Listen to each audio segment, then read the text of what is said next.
ये एक सच्ची घटना है। जब मैं अपने परिवार के साथ नए घर में शिफ्ट हुई थी, वो घर दिखने में बहुत खूबसूरत था, लेकिन मुझे उस घर में डर लगता था। जब मैं रात में सोती थी तो एक काला साया जो दिखने में परछाई जैसा था, वो मेरे पेरेंट्स के कमरे में जाता था। वो किसी आदमी की परछाई थी।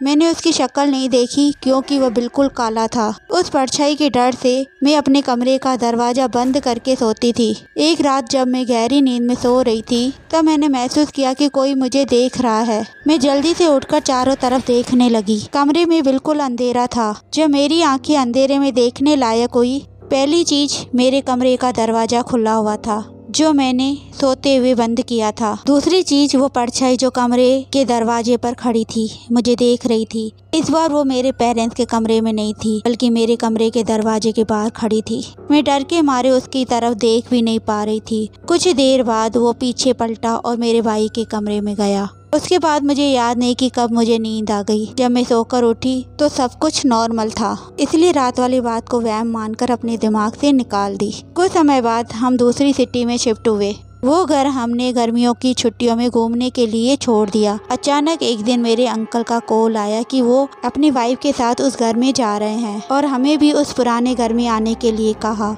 अंकल का प्लान था कि सब जने मिलके कुछ टाइम एक साथ बिताएं। इस बात के लिए मेरे पेरेंट्स भी मान गए और हम भी छुट्टियां मनाने उस घर में चले गए। तभी मेरे अंकल ने उस डरावनी परछाई की बात की। उनकी बात सुनकर मेरे पेरेंट्स जोर जोर से हंसने लगे, पर मैं चुप थी। पेरेंट्स के जाने के बाद मैंने अंकल को बताया कि मैंने भी वो परछाई देखी थी, पर मुझे लगा कि शायद ये मेरा वहम है, इसलिए मैंने ये बात किसी से भी शेयर नहीं की और उस वक्त मैं डर भी गई थी। अंकल ने मेरी बात ध्यान से सुनी और उन्होंने मेरे पेरेंट्स को बताया। ये बात सुनकर मेरे पेरेंट्स बहुत डर गए।